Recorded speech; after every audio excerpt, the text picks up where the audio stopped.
Thanks for meeting with us here this morning. My name is Stephen Wheelis. I'm a sergeant with the Indiana State Police. My name is Stephenwheeles. I'm here with Superintendent Eric Lowe's from the South Dearborn School Corporation. That's available to answer any questions as far as the school side of how they've handled things today. So, in summary, what occurred today is just prior to 8 a.m., officers from Dearborn County Sheriff's Department and Indiana State Police were called to State Road 350 near Mount Sinai Road in Dearborn County. This was in reference to a two-vehicle crash that involved a school bus. Officers arrived on scene very quickly and to determine a number of individuals were injured in the collision. The initial information from the scene indicated that a school bus was traveling eastbound on State Road 350 and collided with a stationary Rumpke trash truck that was presumably picking up trash alongside the road at a residence in that area. We believe that Rumpke truck was stopped at the time and the driver of that truck was outside of the vehicle when it occurred. Like I said, numerous people were injured in the crash. The school bus did have students on it and was traveling to school to drop them off for the morning drop-off. At this time, we believe 18 students on that bus were injured and transported to High Point Health in Dearborn County. One of those students was then transferred to Children's Hospital in Cincinnati for more serious injuries. We believe all those injuries are non-life-threatening, with the one injury to the student that was transported to Children's that was serious in nature but was still believed to be non-life-threatening. The driver of the bus was also suffered minor injuries, was transported from the scene, and the Rumpke driver, who was outside his vehicle, possibly sustained some minor injuries and was also transported from the scene. There were 4 additional students on the bus that were transferred to a different bus. They were then brought to the school for their day. We believe at least one of those students was picked up by a parent and transported to the area hospital to also be evaluated for possible minor injuries. So that's where we're at right now. Indiana State Police is the lead on the actual crash investigation and being assisted by Dearborn County Sheriff's Department as far as the crash goes. So that's where we're at right now. Do you have any questions? Any idea, I mean, that looks like that bus just slammed into the back of that. Sure. I mean, it's hard not to miss a garbage truck, I guess. Any idea what caused this? It'd be speculation at this time. It's a little early on to speculate why exactly the bus driver did not see that trash truck stopped or what exactly occurred there. It's going to be some time before our crash reconstructionists can take a look at all that and determine what may have played a factor in the bus driver not seeing the truck being parked there. Seeing the front of that bus, I mean, I cannot believe that driver lived through that. Sure. I guess just talk about how thankful we are that it wasn't a lot worse than it was. Right, we're very fortunate. Many of our officers have kids. It's the last thing you want to hear, that a school bus has been involved in a crash. That's a scary thing for a parent to be involved in. It's not something we want to respond to. So while there were numerous kids injured, we're very fortunate that most of those injuries appear to be minor at this time, and there wasn't any life-threatening injuries. So we are very fortunate that has occurred, and hopefully all those students that did suffer injuries will recover fully from them. This is for the school district. Sir, if you could step in front. Absolutely. Just talk about kind of the district's response. How do you get the word out to the parents? Kind of walk us through your response. So when a situation like this happens, we have a list of protocols and procedures that take place. Obviously, what's of the utmost concern to us is the well-being and safety of our students. So obviously, we want to make sure that all the first responders have been contacted, that we've reached out to local law enforcement to block off roadways, any other assistance that they may offer. So really, we approach it with the mindset of student safety first.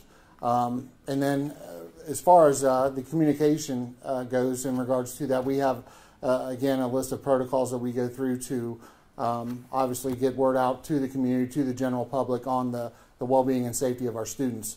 I can tell you as school superintendent, probably the most difficult challenge with this position is maintaining that. And again, it comes in all shapes and forms. And as the officer alluded to earlier, we're very fortunate with the severity of this accident that we didn't sustain any life-threatening injuries or any injuries that appear to be more severe than they could have been.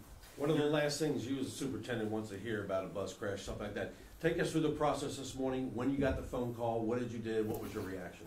So I got the phone call probably just after 8. And at that moment, I reached out to our transportation director, contacted our assistant superintendent, reached out to our administrators. We want to get as many people there on site as possible because at this point, you never really know what you're going to be walking into. If you're going to have 50 or 60 injured students, or in this case, we had just a little over 20 today.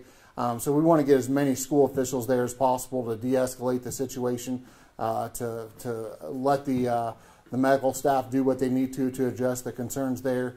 And one of the things, obviously, in the state police and local law enforcement play a crucial role in this is allowing those first responders to get there.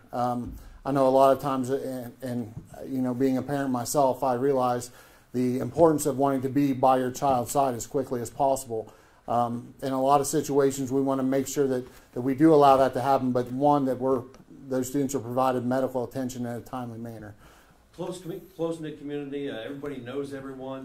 You have one of the, Jordan, who was injured. You have his brother in your office. Can you talk about that, what the family's been saying? I can't go in too much detail in regards to that because for some privacy rights, but again, I will back this up. Yeah, we are definitely a tight-knit community. We look after each other.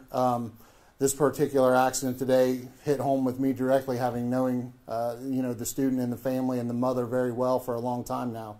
So yeah, here in just a few moments, I'm going to be leaving here, going to Children's Hospital to be by their side and just be there for support through this process. The road conditions were extremely glary this morning. Can you speak to whether or not that might have played a role in the accident? So that's obviously something that we'll look into, whether there was a glare. I mean, again, it's speculation on my part. We're still early on. That's something we're going to look into. This investigation is going to take some time. So investigators will be back out at the scene. Same time, for the next few days, looking to see what other factors may have played a role. So it's still a little bit too early to say that, but we're definitely going to look into all of those avenues to try to determine exactly why the crash occurred. Is the road open yet, or I haven't been told, but it was very close when I left the scene earlier, so it should be opening if it's not already open right now. Any possibility of charges being filed, or is that completely out now? Well, we never ruled that off the table. There's nothing glaring at this point that would lead us to believe that there's any charges, but this is still we're in our infant stage of the investigation, so we're obviously the drivers in this type of crash, they're going to be submit to chemical tests as normal protocol. So if there's anything is possible if something were to come back on a test, but at this time no alcohol is suspected or drugs are suspected to be involved in the crash. As a parent, how do you explain this to your kid who might be afraid to get on a school bus now? I mean, you're a parent. Well, I think obviously we have school buses that run each and every day, and we've got thousands of school buses across the state. I think this is just a simple matter of the numbers. That at some point, obviously, there are going to be accidents that involve all types of vehicles. I think if you look at the safety ratings of our school buses, you'll find that they're very durable pieces of equipment. I think today's a further illustration of that with the condition of the vehicle that was there on site. I know when I pulled up, I was expecting the worst.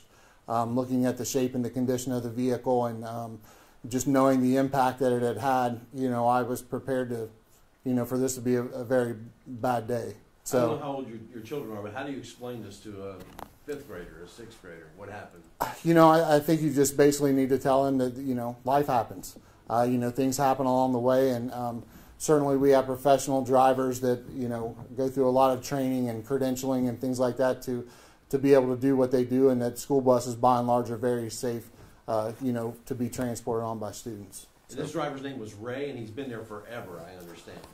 It's definitely a veteran employee, been with us a very long time, and again, I reach out to him and his family at this time. I know he's shouldering a lot of this burden on himself, at the scene. So. As far as the drivers are concerned, with background checks for the drivers, is that the school district, the bus company, or does ISB handle that? We handle that here within the school district. So we do have most of our routes are contracted out by I think we have 6 companies that we work with. So again, we house that information here. A lot of times other companies may take that on themselves, but we require that documentation get provided and submitted to this office. And ISB does do bus inspections, correct? Absolutely, yeah. We go. I don't know if you want to take this. We go through that twice a year. So absolutely, they're very thoroughly checked. There's a very well-established process in place. So. Right. So we do have troopers that's basically their sole responsibility is doing inspections on the school buses for every district. So you imagine it's a full-time job to go to every school district 2 times a year and check these buses. So our process is that these buses are checked thoroughly. All the mechanics are gone over to make sure that they are in proper working order. So that is done on a regular basis. And if they're not, if they don't pass, they'll get pulled out of service, and the school corporation won't be allowed to use those buses anymore. So this could either be mechanical or error of judgment? Again, it's speculation. I will tell you that we have our motor carrier inspectors that do those inspections. They're going to be doing a thorough inspection of the bus and the Rumpke trash truck that was involved, just to make sure that since the last time that bus was inspected, that all the the brakes, the tires, the lights, everything that was supposed to be working on that bus is still working properly. So that will be done post-crash to rule out those factors being why this could have occurred. Plus the bus driver's account would happen, obviously. Well, obviously, we're going to talk to the bus driver, the Rumpke truck driver that was outside his vehicle, as well as the students that were involved. The students are witnesses in this. They've seen what have occurred. We'll give them time to process what has happened, but we will speak to them and get their account of what happened, and we'll put together all those pieces of the puzzle and get a pretty good account of what exactly occurred. And can you tell us how long roughly ISP has been doing bus inspections? Boy, That's something recent. It's been longer than I've been around. It's been longer than time. It's as far as I know, it's it's been done for years. I've been on the department for 18 years, and I know it's been done longer than I was around. So we appreciate you guys coming out. And what were sure. the age ranges of the kids? Are we talking middle schoolers, high schoolers? So elementary? Predominantly middle school and high school age. Okay. And 18 total transported, including the one going to Cincinnati Children's, or is that? Yeah, the one transported to Cincinnati Children's was included in that 18 that were initially transported. So 18 initially transported, including that one. The 2 drivers initially, for a total of 20 bodies, and then there were 4 additional on the bus that came to school, and 1, possibly 2, have been taken to High Point by family to be checked out. Okay. So how many total students on the bus? So that would be 22 total were on the bus when it including occurred. The bus driver. And then plus the bus driver, so 23 total occupants of the bus. Looking briefly at the preliminary list that I have, it looks like 7th, 8th, 9th grade level, most of them. A couple of 11th graders and 1 6th grader, it looks like, but they were mostly middle school, high school age. And were most of them from the western part of the county, Morris Hill I think the area? Morris Hill area is where That's most of them. It was a bus that transported from the Morris Hill area down to the schools, so that's where the majority of those students were from.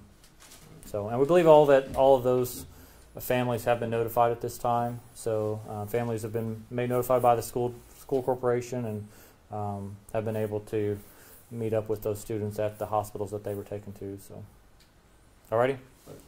Thank you for your time, for coming out. Thank you, gentlemen. Really appreciate it.